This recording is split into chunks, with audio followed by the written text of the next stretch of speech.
Okay, Quade, now it's all you. Okay, sweet. Well, guys, I am so excited to be on the call. I feel an immense amount of gratitude to be able to share with who I believe are the queens of the world. As I was like taking a few minutes thinking about the context of this call, who each of you guys are, what you guys are doing, I wanted to maybe just take a couple minutes and talk through the way that I view what you guys are doing. The world's a little scary right now. It seems like everywhere you turn, it seems like there's a lot of turmoil. It seems like everywhere you look, there's bad news, and emotionally, as a human being that lives here, it's kind of hard to navigate some of that stuff. And so I'm grateful for the pockets of people in my life that bring, and the opportunities each week to bring positivity and goodness and purpose to what I do each week. And I look at, I've had a chance to meet Eden a couple of times. I got to meet Sydney, and obviously I get to see Whitley on a consistent basis. But I commend your leaders. I commend what they're doing. Like what you guys are doing matters. To have pockets of goodness and a chance for, like for me, these leadership phone calls matter. It's like a chance for me to get rejuvenated for the week, and to feel like I have some control, and I get to control a little piece of the world.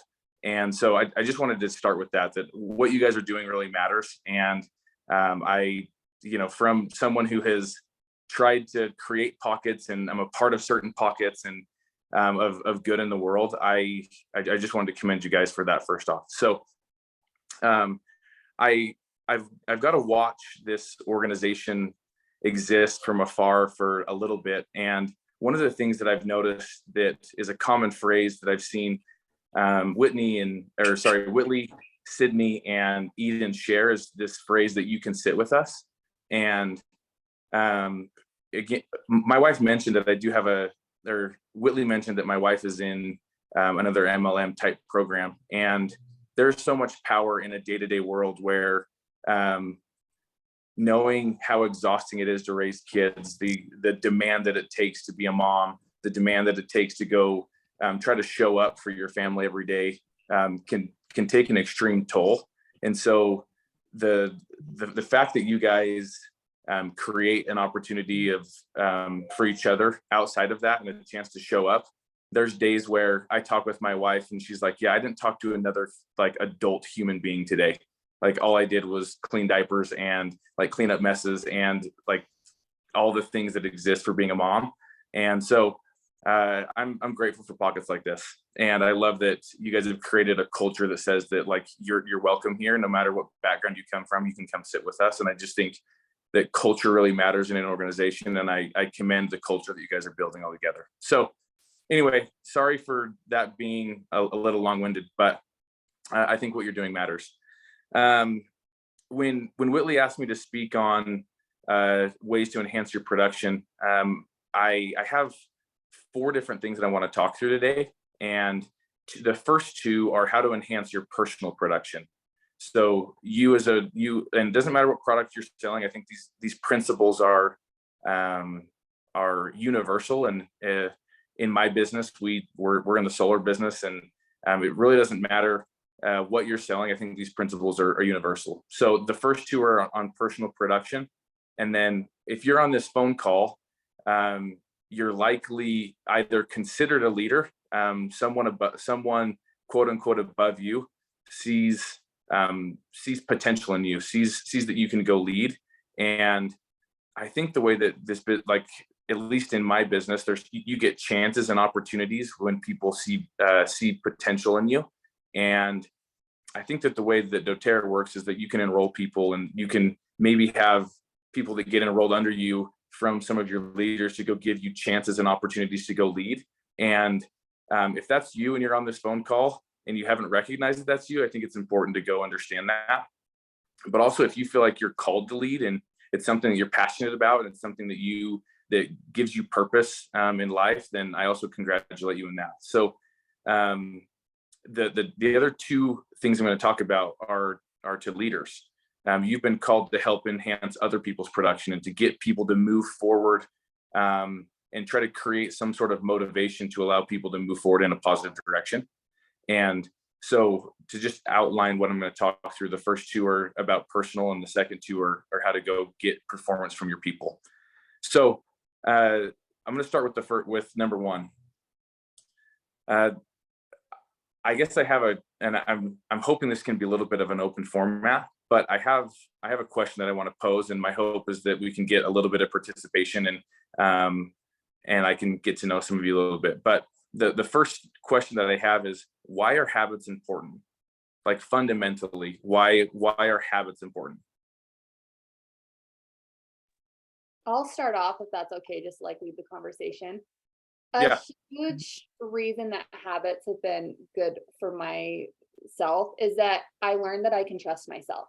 If I say that I'm going to get up at 6:30 a.m. and go do my yoga and I do it, and I've done that for years, I trust myself that next week I'll do that. And then I'm going to say that. If I say that I'm going to have a make and take class and I'm going to invite people and I'm going to have it here at my home and I do it, then that I'm forming that habit and I'm trusting myself. So I feel like for me, it's like this trust foundation within myself, which sounds kind of silly and it sounds like weird, but it's really important to trust yourself when you're forming the habits make you trust yourself. So that's what I found with habits.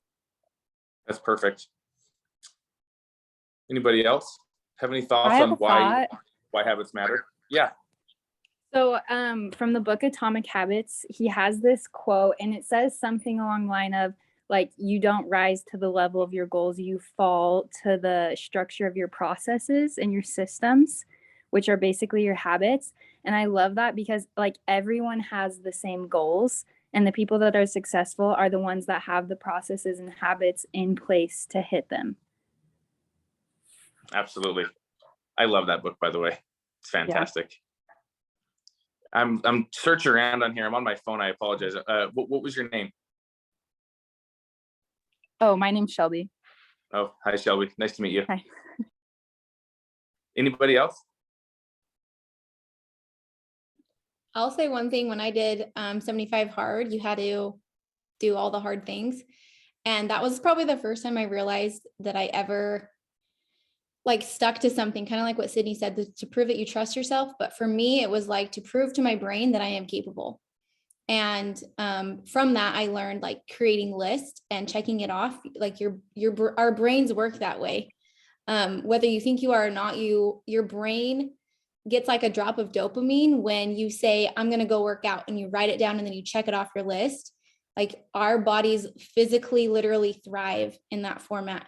And after doing 75 hard, I've seen the power in creating good habits and things like that. And it's totally like life-changing. Absolutely. I love those. You guys probably already know a lot of the things I'm going to talk through today because you guys hit through them, but sometimes being reiterated in a different way from someone from a different perspective, maybe it hits a little bit different. But in my opinion, habits do two things. One, because we have to realize that there's good habits and there's bad habits. But habits ultimately rewire the way that we think. And that can either be for good or for bad.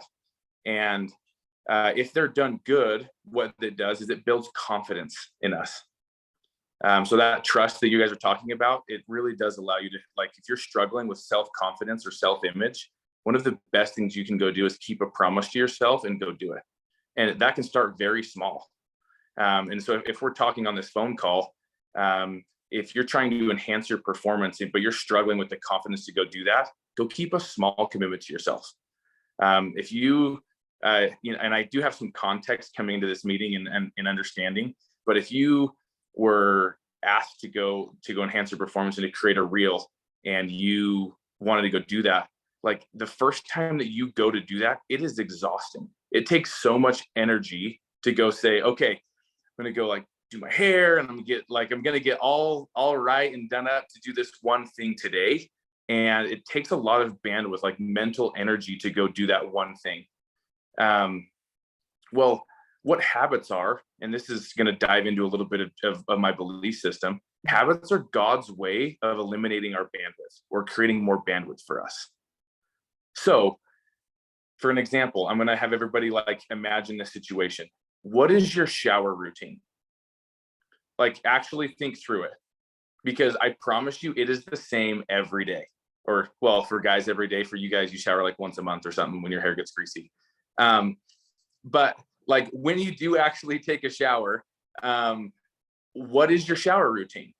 Like you get in and, you know, do you wash your face first? Do you, you know, or probably in my wife's scenario, I know she wants to like wash her hair and get conditioner in because that has to sit through the rest of the process. Like she's actually pretty structured in it, but it's the same every time. And then even when you get out of the shower, like when I dry, when I'm drying off, I dry off my face first and then my hair and then my back and my left arm actually, and then my right arm. And I don't know why I do my left arm before my right arm, but it has just become the way that habitually I do something. And I think that example matters because if you think about that, like on a day-to-day basis, if we had, as human beings, we only have so much energy, so much bandwidth in a day. And if we had to think about, like actually put the mental energy, like creating a reel, if it took that bandwidth to figure out how to dry off, we would be exhausted by 10 a.m., noon maybe, right? Because it just would take so much energy to go do the thing that day. So I believe to my core that habits are there to create bandwidth for us, and that it is a fast track, that the more things you can put on a habitual basis in your life, the more bandwidth you're creating to go do what you're meant to do, to be a fantastic mother, to go lead people, to create pockets of good in the world. And you're able to go do that because the reality is each of us only have so much mental and battery bandwidth in a day, that if you have to use that to just get to the gym in the morning, which if we're all being honest, like there's times in our life, if you don't have the habit of going to the gym, you know that's important, that it literally takes everything that you have to go to the gym. Like you got to pump yourself up. You even take the caffeine to get there, and you still don't, you're like, and you're buzzing, your face is tingling, and you still can't quite get there. Like sometimes it takes so much to go get a habit in place, but the power when that habit is in place is unbelievable. I'll share this example of my brother Tate. Tate, it like working out is who he is. It doesn't take any mental bandwidth for him to get up and go work out in the morning. It doesn't. And even under the most, like, this is funny, but even under the most exhausting circumstances, it just happens. He sent a picture the other day and he's got 2 naked boys running around and Hattie's there and he's like working out in his gym, and under like, dude, that would give me anxiety if I was having to try to work out in that scenario. But it's because it's not ingrained in who I am yet as a habit. And so it does take me more mental energy to go to the gym and go through that process for me than it does Tate. So to flip that full circle for enhancing your production, what things do you know you need to do that your leaders have told you need to do that are currently like taking a ton of energy to go get done today? And what is the most important thing that you could do? Like if you were to put a couple things on habit, like if you could just go say, hey, I want to be habitual at these things, what would create the best result? Is that creating a reel like a couple times a week? Is that what needs to be habitual? Is that what's going to drive the most results for your personal production? Is it reaching out to new contacts? Is that the thing that that's going to go drive the most production for you personally? So the question that I would have you write down in some notes are like, what things, if you could put on an autopilot. Now, also not saying that it's going to happen immediately, because you know it's going to take so much work to go like push that boulder off the cliff and get it rolling in, but it does get easier. Like if you've ever gone and made something a habit, you know that after there's a bunch of studies, but they say after whatever, 30 days or 60 days or whatever the number is, that it actually does become a habit and that it is ingrained in who you are and it is easier. But if you could go identify what 2 things that you could go put on habit, like what would those 2 things be? And then go talk through and this will be another part of it, but go communicate that with your leaders. Go let them know what things you want to be habitual so that you can be held accountable. Because the reality is that sometimes you just don't have it in you that day. And if you have an accountability partner, someone to go help you like get through those, then you're setting yourself up for success. So number one, the power of habit. That is like understanding that and going in and identifying a couple of those things that you can go put on autopilot will enhance your production. It will. Number two, weekly planning. I say that, and I know that some of you just cringe, like the hairs on your back stood up and you your lower back got tight, because it's something that you've heard of before and you've likely tried to implement, and it hasn't gone the way that you wanted to. That is a habit that for me has been life-changing. It is something that I knew that if I could go do and I could effectively do it, that I would get the greatest return on my investment of bandwidth. So I'm going to suggest that, and I'm going to talk through my process of weekly planning because it has been life-changing. And it starts and I don't want this to come off the wrong way, but for me, it does start at the beginning of the year. And it's so like, oh yeah, like goals started in January 1st, but for me, it actually does. I've identified 6 areas of my life that I feel like deserve a goal. And I call them the 6 F's. And it's faith, family, friends, fitness, finance, and fun.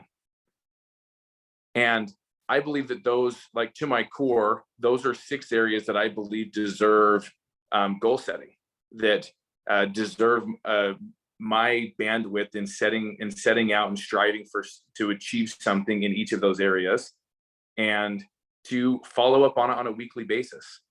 So I set a weekly goal or a yearly goal in each one of those. And I don't think that this is something that you should wait until January 1st to do. If you do, that's great. But there's definitely some things that over the next 3 months, we forget the power of 3 months.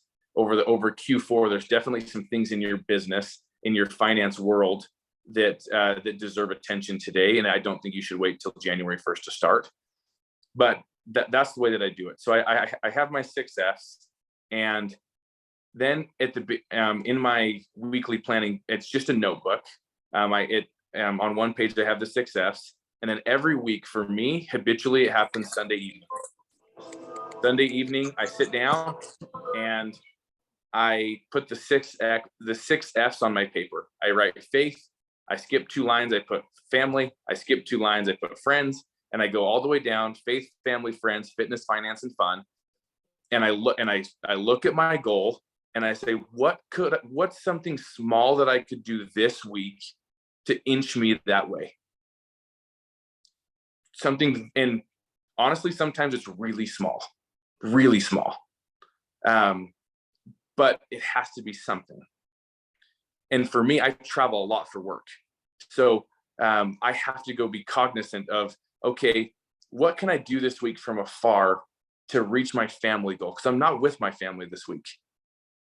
Okay, I'm going to make it a priority to FaceTime my boys every night that I'm gone this week before they climb in bed. That's what I can go do. And I write that down. And that's the thing that matters for me in that particular area of my life for that week. Okay, what about finance? Oh, well, I want to I know I want to refinance this property. So the only thing I could do is maybe I'm going to reach out to 2 banks and figure out what their interest rates are. But that's the only thing I can do this week with my bandwidth, is to just make 2 phone calls to banks. Well, that's it for that week. But whatever it is, like, even if it's just a small inch forward, if it's I'm going to take 10 minutes to think about this thing, that's okay. But take the 10 minutes that you said you were going to do in your weekly planning session to think about the goal, to think about the thing that you should be doing next. But you have to do something on a weekly basis. And that, to me, that process of just knowing that, like, I'm not going to make massive strides every year, was game changing, because I realized that that's where most people fail, is they feel like they're going to go 0 to 100 real quick, if you know that song. And they all of a sudden get to, I think most people don't even make it through like week number 5 of their goals before they fall off the bandwagon. but you have to inch forward in a goal. And so the way that actually looks for me is I take my 6 F's and I have my calendar in front of me.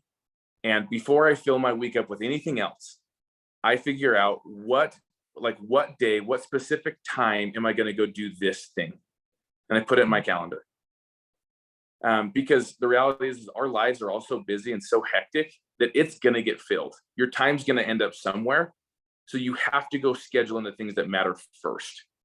And for me, that like if I know that date night's important, like and I go put it for Wednesday night at 6 o'clock because that's the time that we figured out works.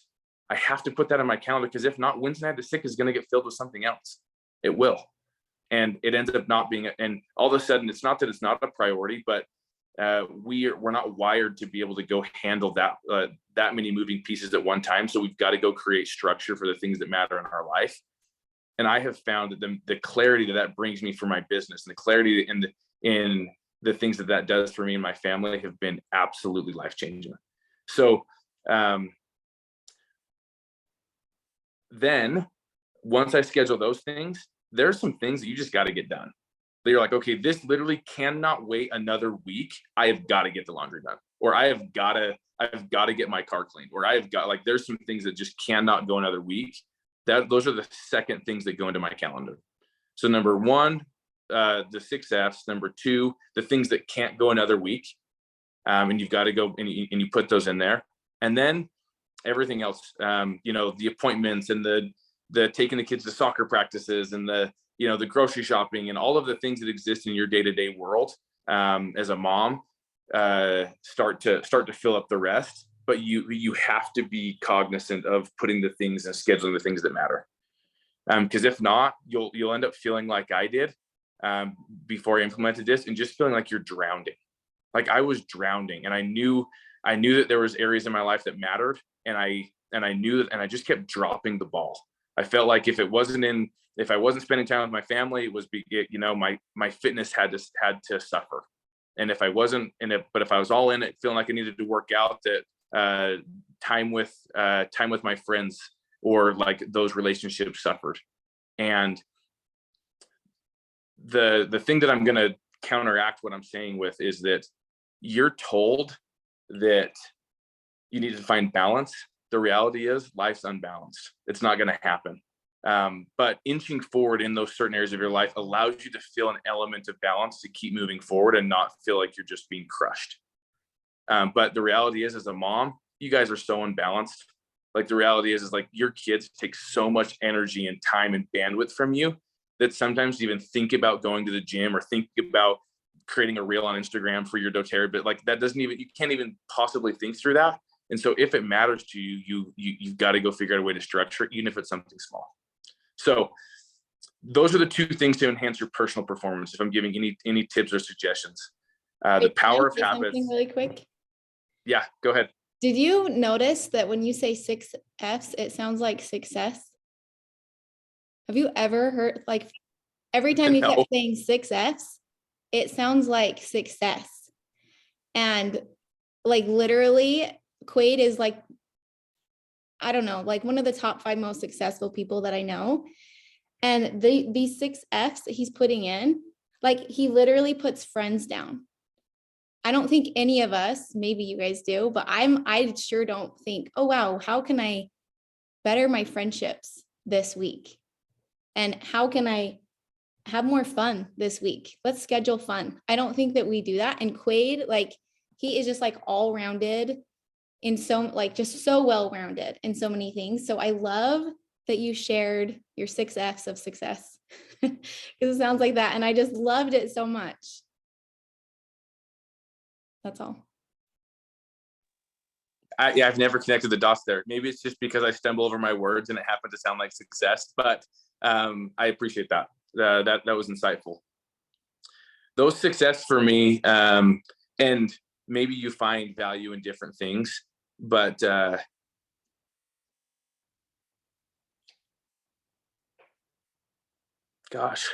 you'll know that I wear my emotions on my sleeve, and those 6 F's for me are extremely meaningful, because they're areas that I know have at some time or another in my life lacked. Like there was times where I was obsessed with my career and I had no fun. Like literally I didn't, one of my goals one year was to go figure out what I even liked, because I didn't feel like I was passionate about anything other than work and my family. And so that to go figure out what I liked to do and how I had fun mattered. And it was a release for me to go so that I could feel like I wasn't being crushed. The friendships matter. And so I think going and identifying what things matter to you and scheduling time and priorities is just so important. Anyways, sorry about that. So let's go shift gears. Let's go now in your call to be a leader. You're tasked with the ability to go enhance the performance of other people. The reality is you're called to that position because likely you know how to go do it for yourself, or someone believes that you can do it for yourself, or believes in you that you can go do it. So I think the thing that matters the most in enhancing the performance of your people comes from this question. And I'm going to challenge you guys to go ask this question, one, to yourself, and two, to each individual that you have stewardship over. And it's simple. What motivates you? And sometimes that takes some self-reflection, to go really figure out what is the driving, like what drives me, what motivates me.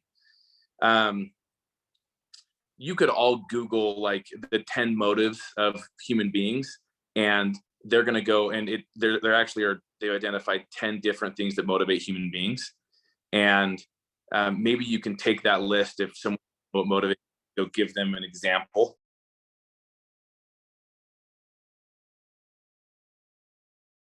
Did we lose him? Stop it. I think we did. I was enthralled with him. He's coming back. He'll come back. Yeah. Give it a minute. We all just look at each other. No one talk. He's coming back. Happening. I love him. He's amazing. Can he just be like a podcast in my ear at all times of the day? Like I'll just. Here he is. I know. He's so good. I was literally sitting here and I was like, wow, next convention speaker or like. Hi guys, sorry.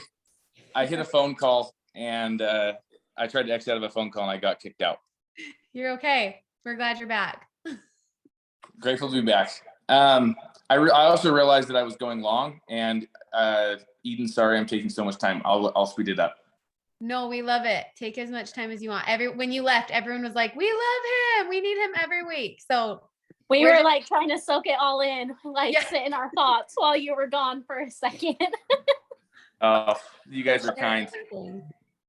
I apologize for that. It's probably one of my greatest strengths and weaknesses is I wear my emotions on my sleeves. So that question, what motivates you? What motivates the person that you're trying to lead, and trying to go help them identify that so that you as a leader can go really dig deep into that. There are 10 motives. I think that I've been able to identify 4 of them. I think they all fall into 4 different categories. But they're the 4 categories that I believe motivate people are: 1, their needs.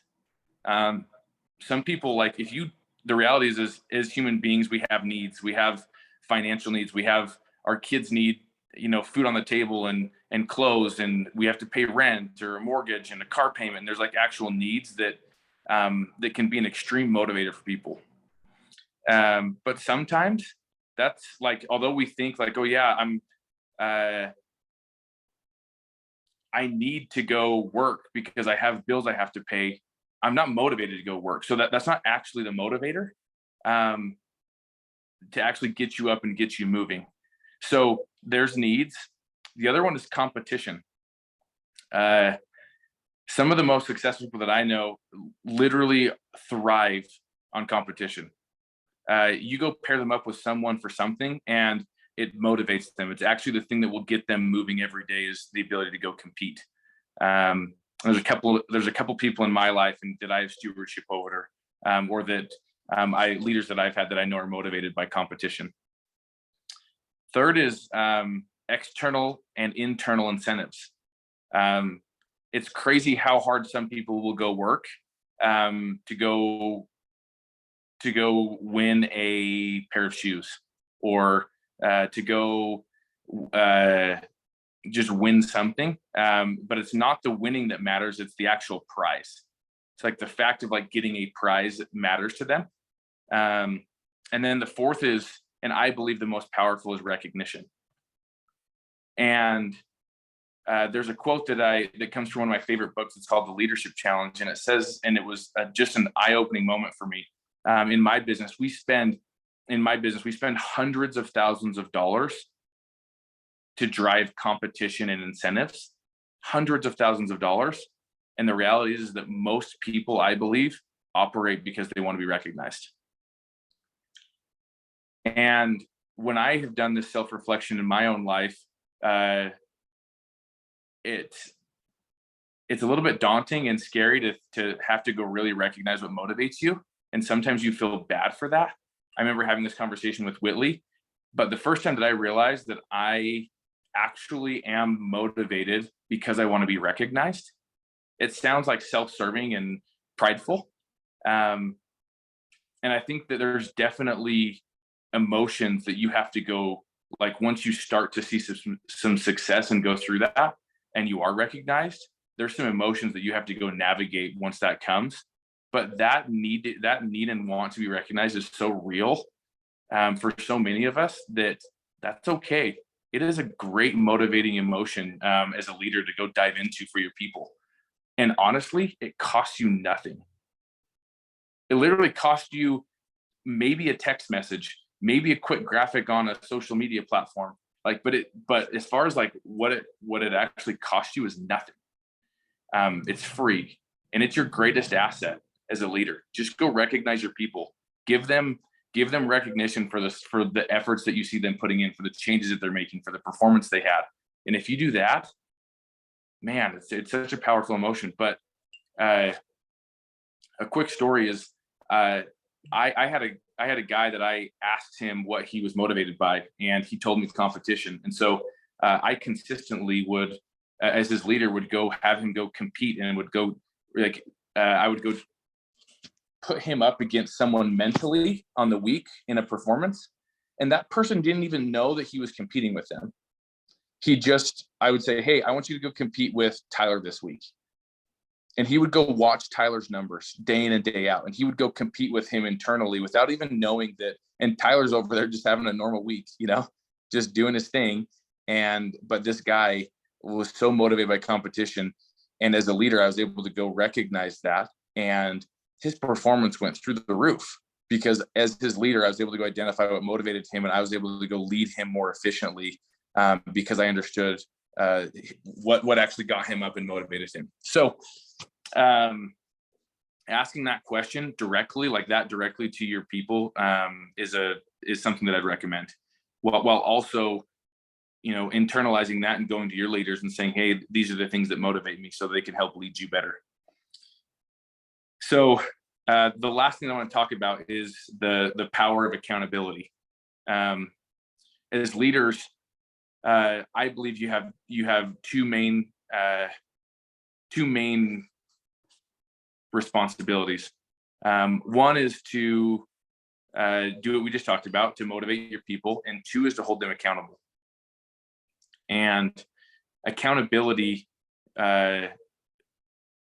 will drive performance like something you've never seen before. But being accountability, we have to change the verbiage around what accountability looks like, because accountability can oftentimes be recognized as something negative. That when someone's holding you accountable, it's like you're the bad guy that's coming in to hold someone accountable for something. And we have to change the way that we view accountability. And this happened for me shortly after I got home from serving a religious mission. I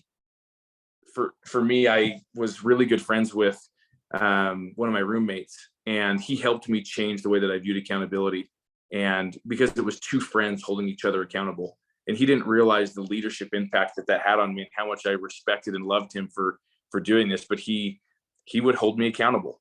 And it was something that looking back, I valued so much. And as a leader, your people will know and understand that they're important to you when you show up for them to hold them accountable. And setting a system for that. Does that mean you're meeting on a weekly basis, understanding what their goals are? They like just showing up for them, having a set time that you are going to hold them accountable. My wife, before she had kids, she did a fitness competition, and she had gotten as fit as she possibly knew how. And it was crazy that she really didn't change anything that she was doing other than she hired a coach. And honestly, online coaching, I think, has got to be a freaking scam, because all that guy did, the amount of money that we paid that guy, all he did was literally set up a structure that says, hey, send me a picture on this date. And if you need a call, let's set up a call to go talk through what you need. And honestly, they set up a call, like, I think they talked like 3 or 4 times in 4 months. And I couldn't believe that we paid that much money for a guy to like say, hey, send me a picture and I'm going to talk to you 4 times in 4 months. But the results that drove for my wife to know that there was someone that was going to show up and hold her accountable, knew that it mattered. And if you can imagine what the effect that would have on your organization if people knew that, if they knew that they were setting up to have an accountability call. And honestly, some people, the right people will want those calls in your organization. The right people will want to be held accountable because they know it's an important piece to hitting goals. And the wrong people will shy away from those phone calls. And so if you're having to beg your people to hop on an accountability call, my recommendation is you got to dive deeper into their vision. There's something they're not understanding about their goals and what they're wanting, and it's not deep enough because they're not showing up for an accountability call that is probably the most important call of the week. So that's my thoughts. Sorry it was so scatterbrained. Sorry it went a little bit long, but I think that I'll end with this. What you guys are doing matters. There's pockets of good that exist in the world, and it happens, and good happens through 20 people getting on a Zoom call, strategizing on how to go move forward and self-develop and get better. And it's groups like this that over a long period of time, as they grow and expand, can change the world. And so know that you guys are doing that. Know that in your own way, in your own house, with your own community that you've created where you can sit with each other, that really matters. So anyway, thanks for the opportunity to jump on. I know you guys have some other things to jump through, but I really appreciate the time to be able to jump on and chat with you guys. Quade, you're awesome. Thank you much. so much. Seriously, Quade is the nicest guy ever. When we moved to Florida, I told Whitley this. So we moved from Hawaii to Florida, and he was in Florida. He knows Ryan, my husband, and we had been traveling for literally like 24 hours. And he was at our house with like a laundry basket of like blankets and food and toilet paper and like washcloths. He's just a good person all around. So Quade, thank you so much for being here. I felt so inspired. And I know, I mean, I don't know if you've been able to like peep at the comments because you're on your phone, but everyone is just so grateful for you being here. So we seriously appreciate it. This is recorded, right? Like we can send it out to the boxers and everything. Yes.